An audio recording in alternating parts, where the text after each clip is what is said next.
Hey guys, I'm here with Marvin Castelle and Brandon Lim, his student. Thank you guys for coming in tonight. Thank you. Thank you. So Marvin, tell me about your jiu-jitsu history. How did you end up training jiu-jitsu, and particularly under Eddie Bravo? Basically I started in Flint, Michigan. I was actually a vet tech student, and I was just in school, and it was a gym that actually was saying that if you fought for them, if you obviously did MMA for them, you could train for free. And I was like, sure, I'll do that. I'll definitely train for free. And I ended up training boxing, wrestling, kickboxing, and having 2 amateur fights. I basically, threw all I had at the guy, and threw a lot of shots, got knocked down, knocked the guy down, and I was just like, man, like it's really hard to really KO somebody, who's actually pretty good. And he eventually took me down. I ended up popping a triangle, and I'm finishing with a triangle choke. And that happened in 2 fights, and I was just hooked. I was just like, this, I don't know if MMA stuff works, this jiu-jitsu stuff works. So I just fell in love with jiu-jitsu from there, and I ended up eventually moving from Michigan and further in my vet tech career in LA, and I ended up getting a job as a vet tech, and it was great. And then the vet tech life just got a little bit more rough, or less positive, more negative, and I was just still doing jiu-jitsu on the side. And eventually I ended up hitting the Imanari role just as a brown belt, and it took me around the world, and I got to experience things I've never experienced before, and I gained like a new love for myself as as a practitioner and in the sport. And also I gained a lot of fans and people who necessarily look up to me, and I really appreciate the fact that people just gave me the chance. Like I didn't really think I was that good or could be that good, but everybody around me was so motivating in jiu-jitsu, and everybody was always pushing me for the greater good. And I felt like, man, I wish that attitude was everywhere, in every sport and in every aspect of life. And that's kind of like what I promote. Like I really want the world to be more like a jiu-jitsu gym, minus obviously the negativeness of the jiu-jitsu gym, but like let's just say, martial arts mindset. We're here to make each other into warriors, make each other into more humble people, and we're trying to humble ourselves every day. And that's something that really inspired me to really start this jiu-jitsu career. Cool. So Marvin, you mentioned the Imanari roll, and that's kind of what you're known for. Was that something that you were drilling like crazy, or how much of the Imanari roll is your game? As of now, not necessarily. Like I really don't do it as much now, unless the guy's just giving it to me 100%, then I'll do it. But I usually use it as a sweep, mostly to get up and stand. Always trying to evolve my game, standing, passing, smashing, jumping on backs, the whole jiu-jitsu game. I definitely feel like a lot of people wanted to know a lot more details on it, and I was really happy to show the details.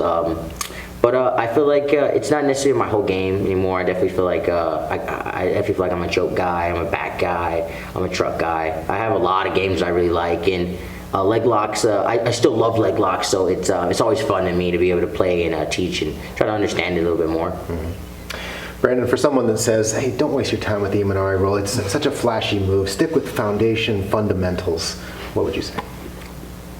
To them, I would challenge them and say, what is fundamentals to you, right? I think people have this idea, and Eddie Bravo and Marvin talk about this a lot, about creating a foundation, but then from there, understanding that you can take it so many different ways. Jiu-jitsu is so vast that when you talk about basics, there's so many basics, right? And if you're a jiu-jitsu guy who's coming in and say you wanted to compete, or you have a really strong wrestler in your gym, right? The chances of you catching up to him in wrestling is very slim, especially if he's continuing his wrestling as well. So the Imanari is just a creative sweep. That's really the best way to think about it. Is it's a creative sweep, right? Don't think of it as a flashy move or even as a leg lock entry. Really, the way Marvin has taught it to me and the concept behind it is I'm trying to knock the guy down. Right? And if you don't have a double leg, if you don't have a single leg, if you don't have traditional wrestling, if you don't have a judo background, if you don't have any kind of takedown background, you need to use dynamic movement and to get to your jiu-jitsu. Right? And that's all the Imanari is a dynamic movement to get inside and get to your jiu-jitsu. Right? So it's an advanced setup to really a very basic sweep. It's very similar to a scissor sweep, honestly. So to someone who says, oh, forget about the Imanari, I would say, good luck trying to catch up to a wrestler who's been wrestling 20 years. Yeah, that's a great point. Marvin, do you think you've surpassed Imanari in his Imanari roll knowledge? I don't believe I surpassed Imanari. I feel like I'm such a huge fan of Imanari, and I love his game, and I just feel like that's his move. I'm just one of the guys who was blessed to watch his video and get taught it the proper way and able to hit it. And I feel like I want him to get buzz off of it just as much as I do. I would love to go against Imanari, but I would also love to train with Imanari. So it's like a fan / athlete mindset. I feel like I'm like that with all the athletes. So no, I definitely feel like mine's just more like a newer version of his, but it branched off of his for sure, The details that you guys show, you broke that down into so many little pieces. I think anybody could really learn the Imanari roll in its completeness thanks to your detailed instruction. That was an amazing instruction. Appreciate it. We always focus on the detail. We always break it down from scratch because I feel like most people don't think about when they're learning something. Do you have a part 0? Because beginners, they need a part 0. Yep. They can't just have a part 1 because they might not understand anything in part 1. Yep. So if you give them like a part 1, a part 0 is the concept. What are we doing? Why are we doing it? What does this mean? The terminology. I feel like a lot of people talk about movement and moves and, this is this, but they don't really explain the terminology. What does this really mean? What is this position? What is this grip? What is your focus? How are you going to use this in a roll?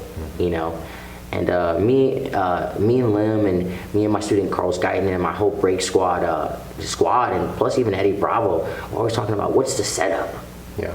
Like I see so many moves on all the Instagrams, and I love them. Like I love to wake up and see new moves and people being creative. But please give me a setup.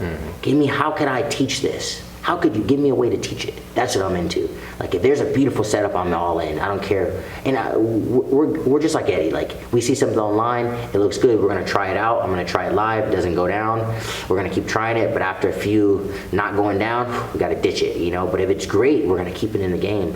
We're trying to learn from everybody. Jiu-jitsu, like Brendan said, jiu-jitsu is so vast. Yeah. Why hold yourself down on one game? Especially not at the highest level. It's probably not gonna go down. Right. I've known Eddie for a long time, and we helped produce some of the early EBIs that he did. And one thing I really admire about him is just his passion. He's one of the most passionate guys in the jiu-jitsu world, and he gets so into things. And I saw how his teaching in 10th Planet changed from EBIs. He saw the leg lockers come in and destroy a lot of high-level guys, and then suddenly his focus was like, we got to teach leg locks, and now that seems like that's your main focus. Is that your experience too? Did you see things shift to leg locks via EBI? I feel like we definitely, like I said, when I was like a blue belt, Gary Tonin came by and he showed us all these honey hole injuries. And literally that day was insane. That day I had like a booklet and I just watched Gary Tonin's highlights, and I was like, man, we need to know this position, this position, this position. And I'm just like, how are we gonna learn these positions? I'm sitting here with 3 of my friends, and Gary Tonin walks in, and Eddie's like, all right, Gary Tonin's gonna teach a small seminar. He was like, what do you want him to teach? I had my booklet in hand like a Bible. I was like, here. And I slid it to him, and he literally told us everything on the list and more. He told me Imanari from your back, Imanari from standing, Imanari from the bottom, and we drilled it. We drilled it all the time for 1 year, and then 2 years, and 3 years, and then boom, I'm hitting it all the time. And even before the Imanari rolls, I was hitting it in the gym all the time, and I hit it in competition a few times. It's just nobody cared at that time. But once something gets hit on flow grappling, now people care. Right. When I came up in the jiu-jitsu ranks, we didn't practice heel hooks or toe holds or knee bars at all because they're not legal under IBJJF rules. Some of those things are legal at brown belt, but heel hooks are never legal, reaping's never legal. So I had to go to Gokor's gym, and that's where I got exposed to all those things, and I'd bring them back and drill them with my friends. But I was surprised seeing how Gokor would teach them to his first day students, like, hey, here's a heel hook. And so consequently, those guys had the respect for the move, knew what was going on, didn't freak out, and consequently, it seems like that they didn't get injured out of ignorance because they knew what the position was. Traditional jiu-jitsu schools, they didn't know what a heel hook is, and sometimes you could get caught in one and could turn the wrong way and get injured even more. What is your opinion on teaching some of the more dangerous leg submissions to brand new students? I would say like, just like we were saying, part zero, the dangers, the safety. I'm always telling people, like, no matter what we're doing in jiu-jitsu, what direction is your knee in?